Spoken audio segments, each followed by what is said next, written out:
Bonjour à tous et bienvenue pour cette nouvelle vidéo. Aujourd'hui, on va parler un petit peu True Wireless, mais avant ça, une petite annonce.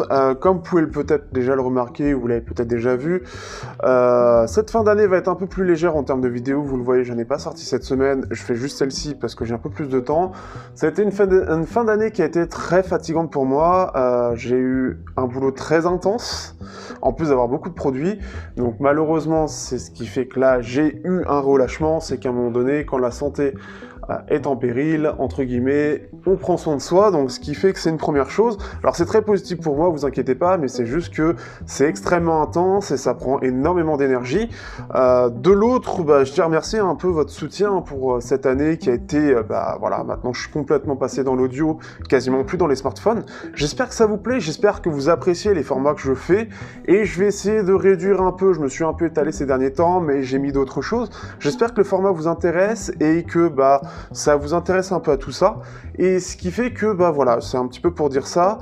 Il y aura peut-être donc cette vidéo et une ou deux autres vidéos, j'espère en tout cas pour avant la fin de l'année. Sachez qu'il y a plein de produits en ce moment, j'ai des contrefaçons, petite chose, j'ai le Note 20 qui arrive, il y a les Galaxy Buds Live, il y a du monitoring aussi, du Shure qui arrive, donc plein de choses, donc n'hésitez pas à regarder, et si vous souhaitez vous renseigner sur des produits qui vous intéressent après avoir eu un Noël avec plein d'argent, je vous envoie au top 15 audio pour pouvoir voir tout ça. On passe maintenant au test et on va pas durer très longtemps sur cette présentation. On va passer au One More Color Buds. Donc One More qui a sorti les Color Buds et aussi les pistons, je ne sais plus quoi, Earbuds. On verrait au test en question. Et ce qui fait que je suis assez content, donc je suis en contact direct maintenant avec One More. Et ce qui fait que les Color Buds qui sont sortis il y a quelques temps de ça viennent remplacer un petit peu les One More Stylish que j'ai toujours d'ailleurs. Et ce qui fait que c'est une marque qui un petit peu avance dans tout ça, avec un marché qui avance vite. On est à 100 €. À quoi on a droit pour 100 € sur ces nouveaux One More Color Buds? On voit ça tout de suite.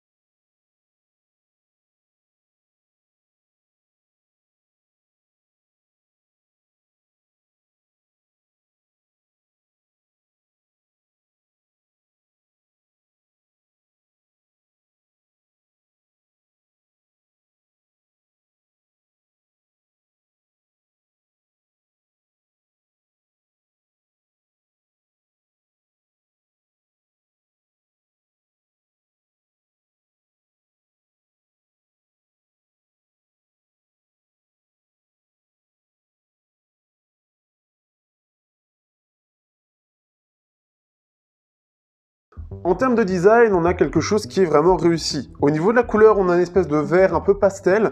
J'apprécie beaucoup, je trouve que le rendu est vraiment sympathique. Le tout dans une boîte plastique classique. On a droit à un petit dessous antidérapant et l'ensemble est glossy. Rien de spécial. Petite mention sur la petite LED pour dire à quel niveau est la batterie. Quand on l'ouvre, ça s'allume pour dire s'il est chargé ou non. Donc vous avez plusieurs niveaux, rouge, orange et vert. Le côté classique. Les écouteurs à l'intérieur, on a une présentation qui est vraiment, je trouve vraiment très jolie. Vous allez voir avec les plans, mais je vous le montre un peu aussi comme ceci. C'est vraiment très joli, je trouve, ça fait vraiment classe et ça met en avant ce design un petit peu recherché de ces Color Buds. Ce qui est intéressant, c'est qu'en plus de ça, quand on l'ouvre, il va directement se mettre en mode recherche. En plus de ça, alors je les ai reçus désynchronisés, vous avez un petit bouton au centre, ça va permettre de faire différentes actions, mais notamment aussi de les resynchroniser. Le truc con comme ça, mais c'est toujours bien à préciser, donc s'il y a besoin, vous avez le manuel pour ça. En tout cas, il est petit, il est agréable, la boîte est vraiment petite, si je compare un peu aux anciens One More Stylish, on peut voir quand même une bonne évolution au niveau de la boîte.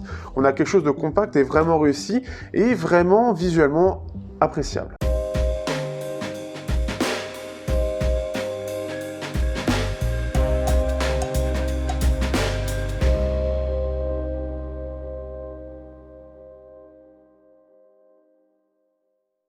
Donc c'est One More Color Buds côté fonction. Déjà il faut savoir qu'au niveau des codecs, on se retrouve avec du SBC, du AAC et de la PTX. Donc c'est complet là-dessus, il n'y a rien à dire de spécial. On n'est pas sur quelque chose de réellement nouveau. On a la PTX pour ceux qui sont fans de la PTX. Sachez que tant que vous avez de la AC qui est bien intégrée sur votre téléphone, et c'est le cas dans la plupart des cas, vous n'aurez vraiment pas de souci à vous faire et vous entendrez parfaitement toutes les fréquences. C'est fiable de ce point de vue-là. Parlons un petit peu de l'application. Et oui, c'est plutôt bien pour le prix auquel il est vendu. Alors c'est un peu plus de plus en plus présent. On a vu avec les PAMU Quiet, on l'a vu aussi avec Huawei. Mais là, on est du côté de One More et c'est plus une petite marque. Alors c'était déjà présent avec les One More Stylish, pour le coup, on pouvait déjà l'utiliser, mais c'est pas encore tous les écouteurs qui peuvent mettre en avant le fait qu'ils aient une application. Ce qui fait qu'on va avoir pas mal de choses qui est mis en avant. Alors forcément la batterie, ça c'est une première chose. On a une chose qui est intéressante dans les écouteurs, et vous allez le voir avec les plans, vous avez un petit point noir sur le côté intérieur des écouteurs. Et en fait, ça va permettre de mettre le Play Pause, le Smart Play Pause. Quand vous enlevez un écouteur, ça va se mettre en pause. C'est quelque chose qui est généralement plus pour le haut de gamme. Ici, ça a été mis pour quelque chose à 100 euros. C'est le cas aussi d'ailleurs pour les Honor Magic Earbuds. Ici, c'est le cas aussi, et je trouve ça intéressant parce que c'est une petite chose qui a l'air toute con, mais qui est efficace quand on va à un magasin et qu'on retire un écouteur. Ça se met en pause et vous reprenez, et c'est très fiable. C'est très bien intégré, j'ai jamais eu de soucis, et c'est assez réactif. Donc c'est vraiment une bonne chose de ce point de vue-là. Autre chose, on va pouvoir gérer un petit peu les commandes que l'on a. Donc par exemple, par défaut, le double tap, ça va être play pause. Si on fait un seul appui, ça va permettre de gérer le volume. À droite pour monter, à gauche pour descendre. On peut changer, on a droit à quelques options dans l'application pour changer justement et mettre d'autres choses pour le double tap, etc. Si on fait en 3 fois, on a autre chose, donc notamment par exemple Google par défaut, Google Assistant ou Siri, etc. Donc pas grand chose de nouveau de ce point de vue-là, mais c'est toujours bien de pouvoir le gérer. C'est pas encore toutes les applications ou tous les intras de ce type-là qui le permettent. On a aussi un mode low latency qui est présent, donc ça, un petit peu le mode gaming. Alors, en plus de ça, le truc, c'est qu'on va pouvoir le mettre, on va pouvoir le mettre à jour. Là, par exemple, je suis en train de le faire, ça fait longtemps que j'avais pas lancé l'application, et donc, on va avoir un mode low latency, donc c'est plutôt bien aussi. Alors, c'est mis un peu en avant, en tout cas par d'autres marques, le fait qu'on puisse faire du gaming. Oui et non. C'est-à-dire que ce sera mieux et notamment ce sera plus efficace pour du YouTube par exemple ou du Netflix avec une synchronisation labiale qui sera meilleure. En général c'est le cas, mais il peut y avoir un léger décalage, ce qui fait que on peut y croire mais on sent qu'il y a un léger décalage. Avec le côté low latency en général, et ça je l'ai vu notamment avec les KZ-Z1, on a quelque chose qui semble mieux synchronisé et ce qui fait que ça semble un peu moins pâteau. Au niveau des commandes pour le côté tactile, pareil c'est réactif, j'ai jamais eu de soucis, j'ai jamais eu de faux positifs, c'est sensible sans trop en faire. Après je suis clairement pas le mec qui s'intéresse le plus au côté commande, mais du peu que j'ai essayé, ça réagissait plutôt bien, j'ai pas eu vraiment de soucis à me faire. La petite chose que j'ai eue lorsque j'ai reçu les écouteurs, c'est que la synchronisation entre les deux écouteurs n'était pas faite. Donc quand je faisais la synchronisation à l'appairage Bluetooth, bah forcément j'en avais qu'un seul qui était connecté. Ce qui est très bien fait, c'est qu'on a une petite touche au centre du boîtier qui permet justement de faire la synchronisation entre les deux. C'est expliqué très clairement dans le petit manuel d'utilisation, et au moins ça permet de façon très simple de les réappairer entre eux. Chose qui n'est pas forcément facile sur beaucoup d'écouteurs où on a besoin de faire des manips à la con pour pouvoir les réassocier. Donc c'est vraiment une bonne chose. Et ce qui fait que là par exemple, je suis en train de faire la mise à jour, je les laisse ouverts, c'est en train de se faire, et en fait ça se fait dans la boîte. Donc ça c'est bien géré, c'est bien dit, et puis bah c'est plutôt bien d'avoir une application pour ça. Pour l'autonomie, comme vous le savez, moi je teste pas trop le côté autonomie, je reprends pour le coup le test de Wired, qui dit qu'en gros ça va tourner pour à peu près 6 heures, en dehors de sa boîte forcément, et on peut ajouter 16 heures d'autonomie. C'est bien, mais c'est pas incroyable, on est un peu dans la moyenne, donc ce qui fait que on est à 6 heures, c'est quelque chose de moyen aujourd'hui, hein. 6 heures c'est bien, c'est dans la moyenne haute. Par contre, le boîtier de charge est de 16 heures, ce qui fait que ça reste, pour je trouve la taille du boîtier, je trouve que c'est plutôt bien 16 heures. On a quelque chose qui a tendance à faire moins, parfois avec des plus gros boîtiers, par exemple je pense à Sennheiser. Donc on peut comprendre du fait qu'on ait une petite autonomie, mais ça reste correct. On a des boîtiers qui font moins, donc c'est toujours bon à prendre.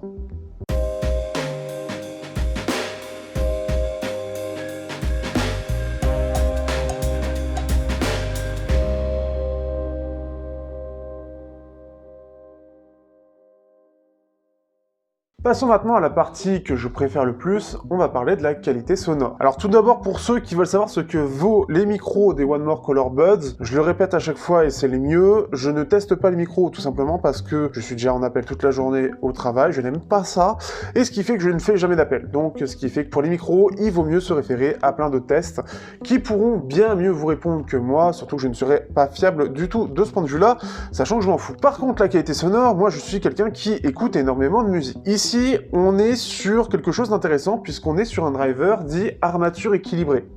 Alors, pour faire simple, en gros, vous avez le driver dynamique, dit driver dynamique, qui sont les drivers qui sont ronds avec quelque chose qui va avoir un débattement, comme pour les enceintes. Un driver armature équilibrée, ça ressemble à un espèce de gros carré avec un petit tube où passe le son. C'est un peu le même type de technologie, mais fait différemment. L'avantage principal, c'est surtout qu'on va avoir quelque chose de beaucoup plus propre que ce que propose un driver dynamique, en termes de clarté et notamment aussi dans les hautes fréquences, où ça a tendance à être plus performant. Par contre, c'est au niveau des basses où ça a tendance à être moins bon et ça va manquer très rapidement de profondeur. C'est-à-dire que dans les basses fréquences, ça aura tendance à s'effondrer et à ne pas montrer les mêmes performances qu'un driver dynamique. Ce sera moins ample, donc on aura moins ce côté vibrant d'un driver dynamique. Ici, c'est un peu ce qu'on retrouve. En fait, au niveau du réglage, on a quelque chose qui est quand même vraiment pas mal du tout. On a quelque chose de très équilibré, voire assez neutre, avec, pour le coup, si on regarde un petit peu et que vous allez voir dans les comparaisons, donc cette ligne rouge, on va voir quelque chose qui a un petit creux dans les 7 kHz, donc c'est un petit creux dans les aigus, et c'est pour éviter quelque chose qui tape un peu trop, notamment, et je reprends, et dans ce que j'ai un peu testé rapidement pour comparer, dans Rêve Bizarre de Orelsan, on a un petit et le tac, quand on a quelque chose d'un peu élevé, ça peut casser un peu. Et ce qui fait qu'ici, ils ont mis un petit creux, ce qui fait que ça se ressent pas trop en tout cas, mais ça permet d'avoir un son qui est assez doux, assez agréable. Donc ce qui fait qu'on a des basses qui en plus de ça sont assez présentes, donc elles vont assez bas, mais ça va moins bas que ce que propose un driver dynamique classique. Ensuite, on a des médiums qui sont bien, qui sont plutôt chauds, qui sont pas trop brillants, donc on n'a pas trop cet apport d'aigu justement, puisqu'on a ce petit creux dans les 7 kHz. Donc dans les médiums, on a quelque chose qui est vraiment bien neutre, on a quelque chose qui ressort plutôt bien et qui se différencie bien de la basse, et on a des aigus qui, pareil, en fait, ils sont au même niveau que les voix, et c'est assez rare pour le noter. Donc ce qui fait qu'on a quelque chose qui est assez doux, ce qui fait qu'on peut assez facilement monter le volume et entendre des voix plus fort. Et justement, j'ai pu comparer avec ces anciens, qui étaient les One More Stylish, puisque les One More Color Buds remplacent les One More Stylish. Il avait un driver dynamique. Et ici, on se retrouve avec donc l'armature équilibrée. Et ce qui fait qu'on a un son qui est globalement plus propre, parce que, comme je l'ai dit, c'est une armature équilibrée, ce qui fait qu'on va moins avoir ce côté un peu masquage de certains détails dû au driver dynamique, notamment par rapport aux basses. Donc on a quelque chose qui est plus net, avec plus de clarté globalement, une meilleure séparation des instruments. Par contre, la basse, elle est moins présente du côté des Color Buds. On sent que le driver dynamique des Stylish est meilleur, il va plus bas. Par contre, les voix ont un côté moins précis, on sent que ça manque de détails, on sent que ça manque de finesse comparativement aux Color Buds. Et au contraire, par contre, on a un pic dans les 7 kHz. Ça permet d'améliorer un peu, on va dire, les détails. Ça va mettre en avant un peu les détails et de faire ressortir un peu les voix. Et ce qui fait que, en fait, ça donne un peu plus d'aigu à tout ça. Et ce qui fait que justement le tchak, donc au moment où les instruments auront tendance à taper ici, c'est plus fatigant parce que c'est plus haut et ça va se ressentir. Donc ce qui fait qu'on a quelque chose qui est plus doux du côté des Color Buds mais un peu moins basseux. Je préfère quand même le rendu global des Color Buds pour le coup, puisque on va pouvoir monter globalement plus le volume et sans avoir ce côté fatigant. Donc c'est vraiment bien fait. On a un côté qui est un peu plus neutre que les Stylish, et ce qui fait que c'est plutôt rare, mais ça rend bien en fait. C'est neutre sans être terne. Pour une autre comparaison et pour finir, si on prend les Honor Magic Buds, qui est un peu son concurrent principal, que j'apprécie beaucoup, les Buds ont quelque chose qui est quand même plus fun, mais on a plus une signature en V, c'est-à-dire des basses qui sont beaucoup plus présentes, des médiums qui sont un peu plus en retrait, et des aigus qui ressortent. Donc ce qui fait que c'est beaucoup plus fun, mais par contre les voix seront un peu plus en retrait en général. L'avantage aussi pour les Honor, c'est qu'ils ont la réduction de bruit que n'a pas les One More Color Buds, donc ce qui fait que ça laissera passer moins de bruit du côté des Honor. Les Color Buds ont une isolation passive qui est plutôt bonne, mais ce sera pas au niveau des Honor. Donc après, c'est une histoire de choix, mais je trouve que les One More Color Buds ont un côté un peu plus, entre guillemets, hi-fi, avec ce côté un peu plus neutre, et permet vraiment de contraster face aux Honor, qui ont un côté plus fun, plus grand public, qui est différent. Donc justement, on va pouvoir parler de la conclusion, et est-ce qu'ils valent le coup?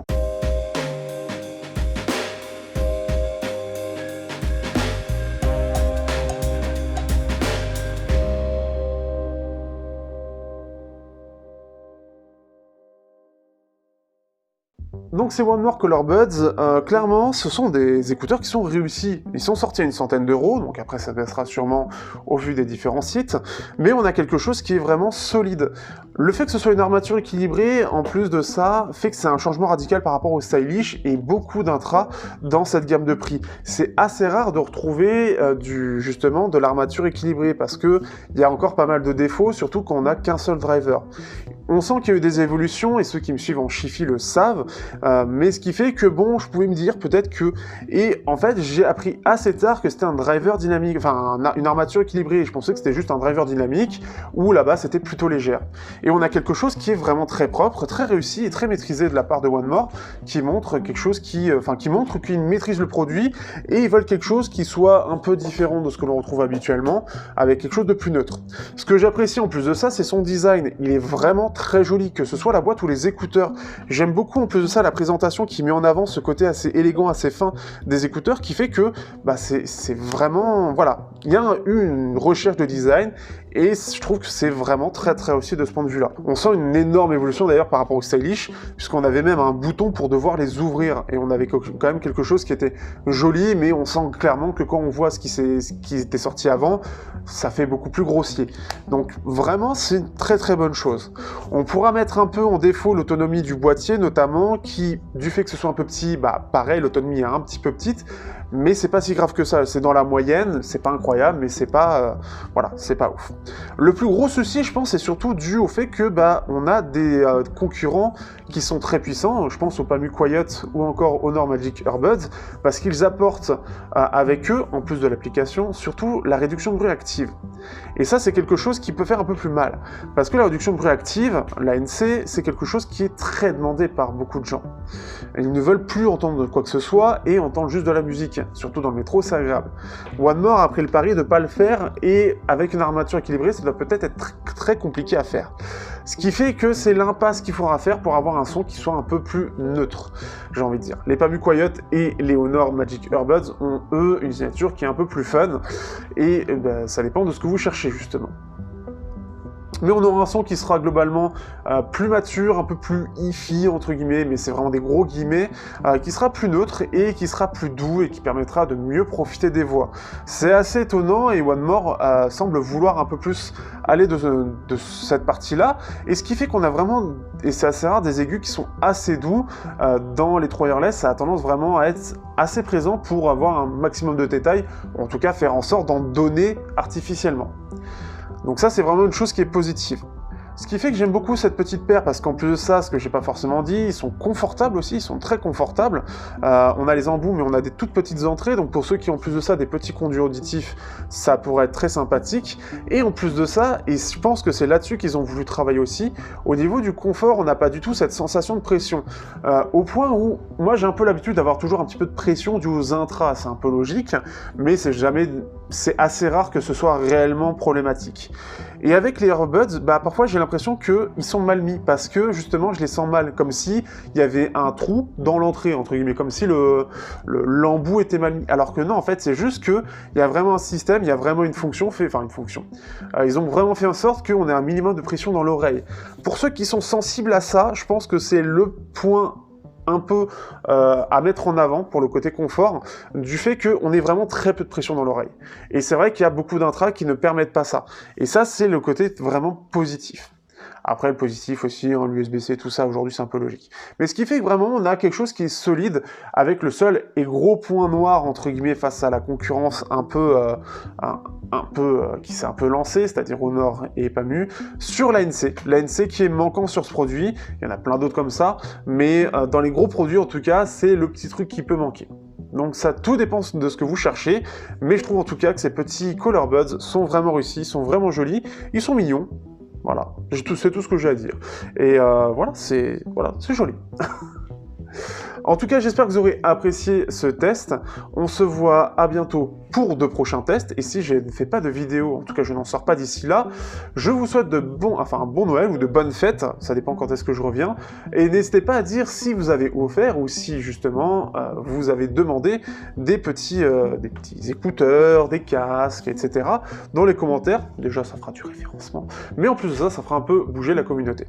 N'hésitez pas aussi à liker, partager, commenter comme d'habitude. N'hésitez pas aussi, si vous voulez rejoindre le Discord, c'est toujours agréable, on est plus de 200 aujourd'hui, on a une communauté qui est active, surtout côté audio, mais pas que, les smartphones, news, séries, films, tout ça, j'ai fait plein de trucs, et j'ai de la chance d'avoir une super communauté qui est super cool, et notamment pour ceux qui s'intéressent à l'audio, à l'iFi, au Meet, à ce qui est vrai, etc. On a des gens qui sont super calés, il y a eu un petit truc juste avant, justement, et ce qui fait que c'est très très cool, parce qu'on a une communauté qui est mature, qui est agréable, et ça permet d'apprendre plein de choses. Donc n'hésitez pas, vous ne serez pas déçus, et à bientôt pour peut-être sur le Discord, tout simplement.